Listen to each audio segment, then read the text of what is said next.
Welcome back mga teknik sa aking YouTube channel. May panibago na naman akong technique sa inyong ituturo. Ngayon mga teknik, tuturuan ko kayo kung paano ayusin ang mga platinum player. Pwede nyo itong mga teknik gawin sa lahat ng model ng platinum player. Yan mga teknik, yung issue niya ay nalabas ay no dis. Yan. Pero meron naman siyang CD or bala. Pero dito nalabas ay no dis. Kasi mga teknik, yung kanyang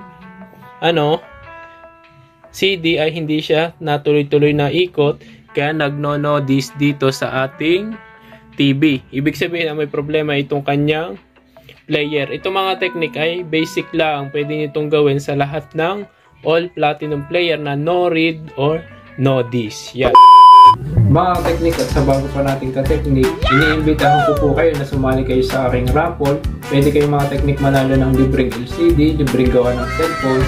Mga technique ang gagawin nyo lang ay magko-comment kayo kung anong problema ng cellphone nyo at kung anong kailangan ng LCD. Pagka napili kayong mga technique doon sa ating raffle, pwede na kayong manalo ng libreng LCD at libreng gawa ng cellphone. Kaya mga technique, ano pang hinihintay nyo? Like, share, and subscribe. Lagay ko po mga technique yung link sa description.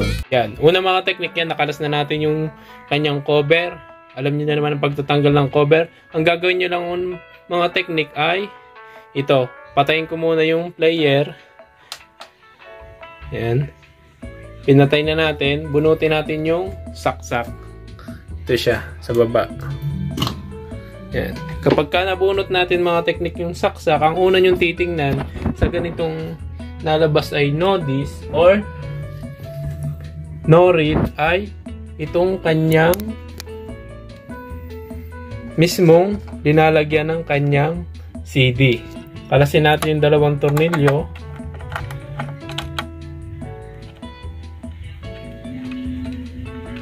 Yan. Tanggalin lang natin yung dalawang tornilyo.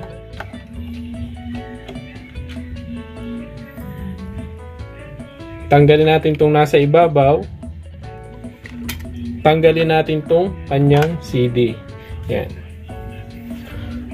Kapag natanggal na natin mga technique yung kanyang CD, ang gagawin natin ay i-open muna natin to. Sasaksak ulit natin yung kanyang DVD player. Yan mga technique, na isaksak na natin yung kanyang DVD player, i-open na natin.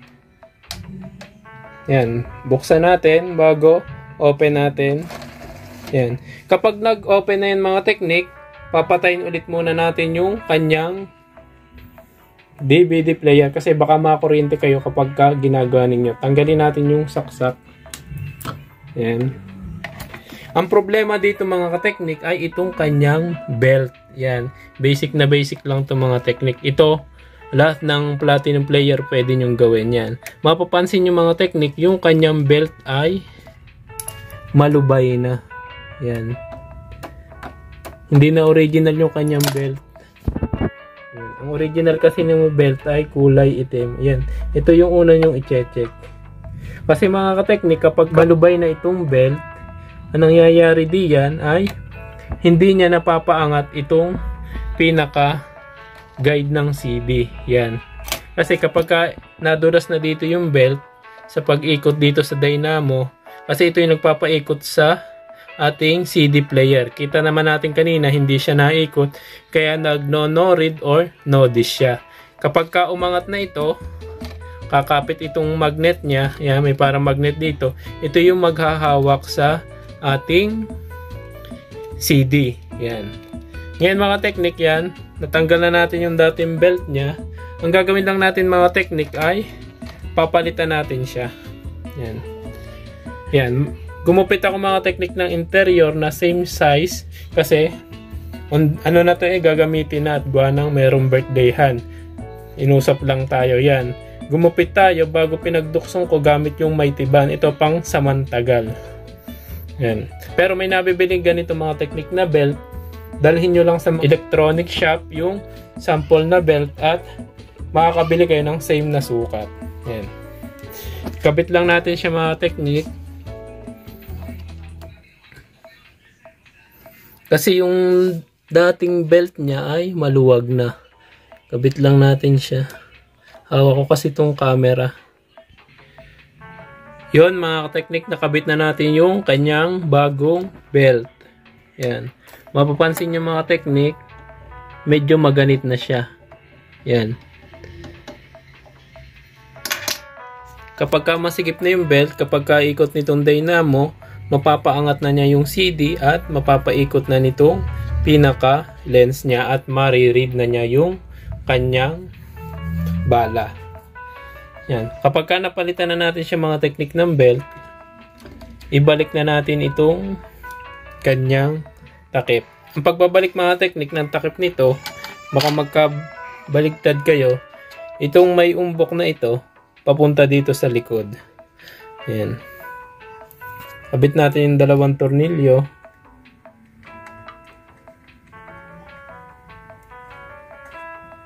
Kaya sa mga teknik dadalhin nyo sa shop, ito, panoorin nyo lang yung video ko. Magagawa nyo yung inyong mga karaoke player na hindi na kayo gagastos pa. Kayang-kaya nyong gawin. Yun. Nabalik na natin mga teknik yung dalawang tornilyo. Sunod natin gagawin ay sasaksak na ulit natin yung player at ilalagay natin yung kanyang CD. Yun. Saksak na natin.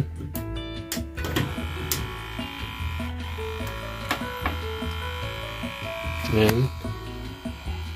Gagawin natin ay lagay natin yung kanyang CD.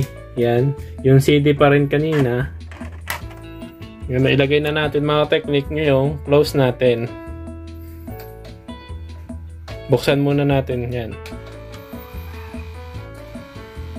Bago pindutin natin itong close.